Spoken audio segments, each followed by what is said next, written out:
So one of the things that I've been doing for the last couple of years is really focusing on improving my communication skills.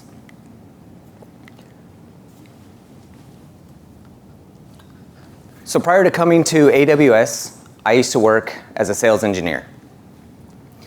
It was the first time being in that type of role, so similar to being a TAM. You're put in front of customers, and you have to be the expert. You're the one that's showing them, your solution.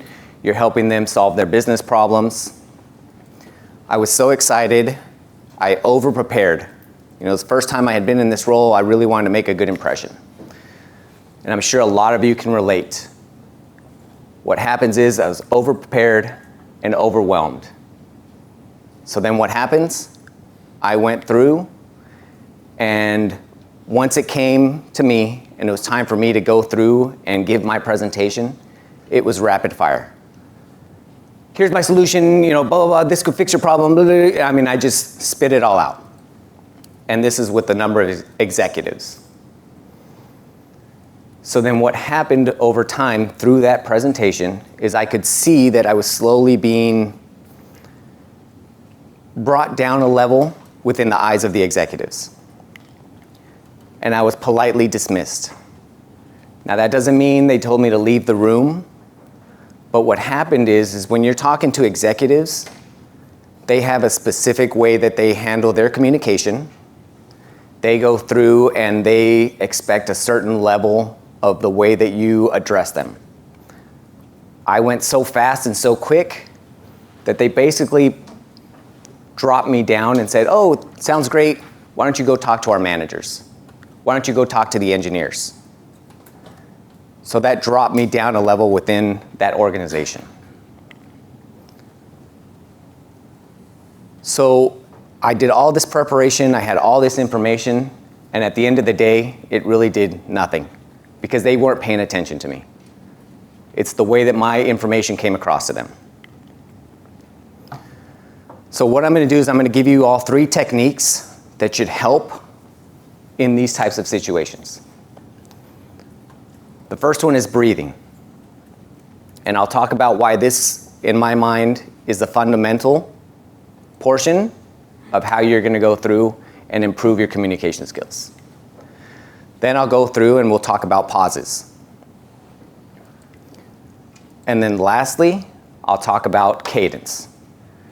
Now, one of the things that I want to make sure that everybody is aware of is that all 3 of these can be done independently. You don't have to go in the order that I'm presenting them. And you don't have to master all of them all at the same time. So the first one is breathing.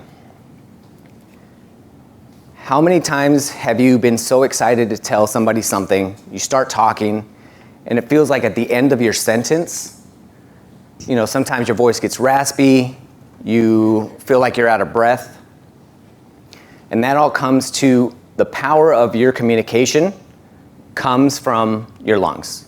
If we think about it in the terms of a car, it's the engine. Right? It's what's going to power your vehicle to move, and it's what powers your voice. Now, when I say breathing, it doesn't mean sit there and take slow, shallow breaths. The best way to really get through and not have that end of a sentence where you're feeling like you're not able to breathe anymore, you feel like you have to take a sip of water, is at the end of your sentence, you're going to breathe in through your mouth. Now, it's not, it's not take a big breath, but it should be very subtle. I don't know how many of you have noticed that I've been doing it. I get to the end of a sentence, and I slowly stop, and I'm taking a breath in. 1, it slows you down so that I'm not giving you all this information in very rapid fire. And 2, there's been studies that show that the way that your voice actually works is by you breathing in through your mouth. It's helping to keep your esophagus moist, is the best way that I can explain it. Whereas if you're only speaking out, if you're not taking that breath, or if you're breathing in through your nose, it doesn't do the same. It doesn't work exactly the same. So you want to make sure that you say your sentence, take your breath in very slowly, and then you can go ahead and continue on. So again, it's just slow, continued breathing, and you can practice it at any time. I mean, read a book, because one of the things that I recommend is there's a book called The Power of Voice, and I've recommended this to a number of people. And one of the things that she talks about is read a sentence. At the end of the sentence, breathe in. Go to the next sentence, breathe in. I've done it with lyrics. I'm listening to music, I'm in the car, and that's how I'll practice it. I'll be driving to work, or I'll be driving somewhere, singing along. I'll get to that end of the sentence, and I make sure I breathe in. The next one is pauses. So I'm going to ask you all a question. And keep silence. See, how many of you felt uncomfortable and had to fill that silence, like Dimitri? I mean, it's uncomfortable. I sat there and I was counting to 5 to see. A lot of times I've done this speech before, and there are people that have to fill that silence. Think about the meetings that you're in. As soon as there's silence, somebody feels like they have to fill in that part. They can't just sit there in silence. Now, there's 3 reasons that you will do pauses. The first one is before a key point. Just like I asked that question, and I'm going to wait. Because I want people to stop and pay attention to what I'm saying. So that's one of the reasons that you would want to go ahead and pause. The next one is after an important statement. They've done studies that it takes about 600 to 700 milliseconds for you to process information that you have heard verbally. Most people talk and give information at about 300 to 400 milliseconds. So we're talking a lot faster than people can process it. So by you pausing after something important, hey, I really want you to know about this new service, and you give them the information and then just stop talking. Give them a minute to go ahead and process it. Or if you're going to go through and do a transition onto your next point.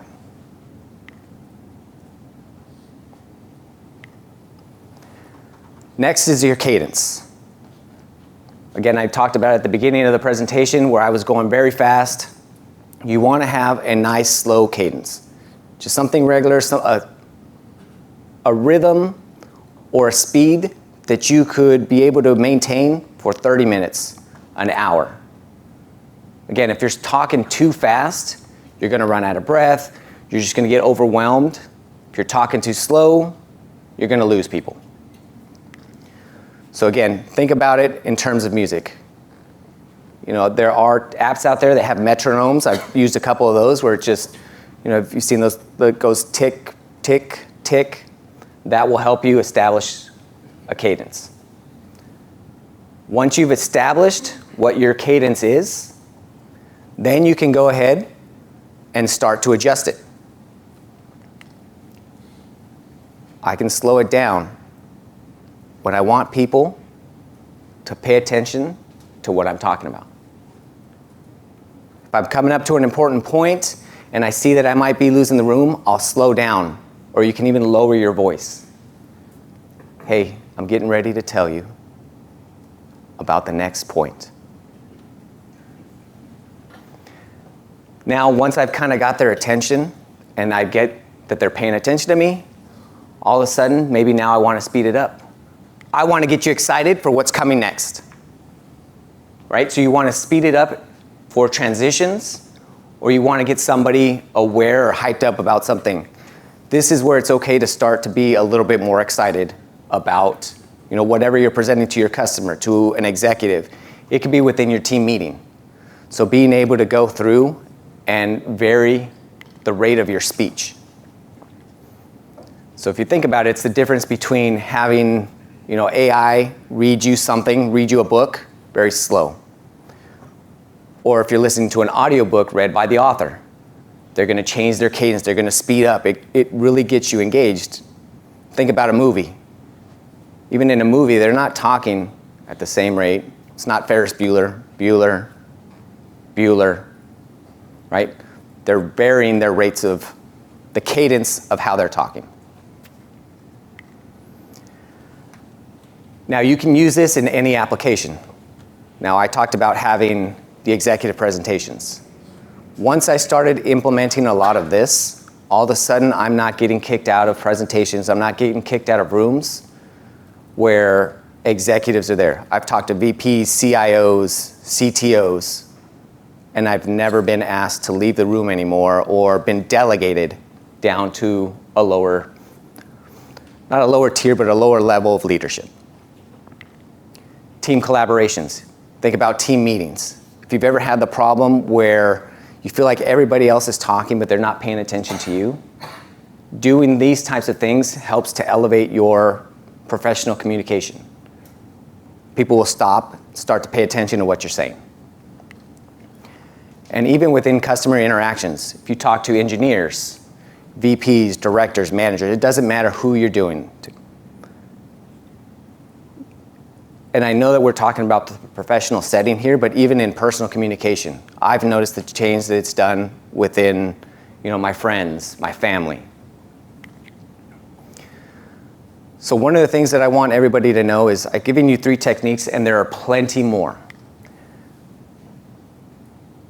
Focus on one.